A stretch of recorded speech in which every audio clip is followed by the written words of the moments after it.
যাচাই বাছাই ব্যতীত কোনো মাধ্যমে শোনা কথাকে বিশ্বাস করা যাবে?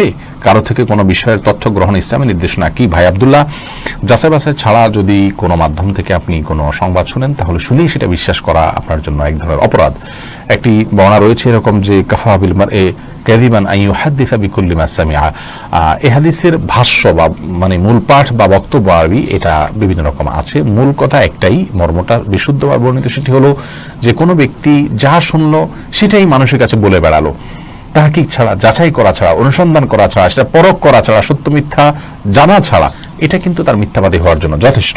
কোরআন কারীম সূরা হুজুরাতের 6 নম্বর আয়াতে আল্লাহ তাআলা বলেছেন, তোমাদের কাছে কোনো ফাসিক ব্যক্তি যার মধ্যে আল্লাহর ভয় নেই, যে ইসলাম প্র্যাকটিস করে না, যে আল্লাহর নির্দেশ মতো চলে না, যিনি সৎ মানুষ নন, এরকম অবিশ্বস্ত মানুষ, যিনি আল্লাহর প্রতি আস্থা বিশ্বাস, আল্লাহর প্রতি ঈমান রাখেন না, সেই ব্যক্তি বা কোনো ফাসিক ব্যক্তি, খারাপ মানুষ, তার কোনো সংবাদ পেলেই আপনি যদি বলে বেড়ান তাহলে সে দ্বারা আপনি ক্ষতিগ্রস্ত হতে পারেন। তার সংবাদ তো বিশ্বাস করবে না, অন্যদেরকে বলবে না।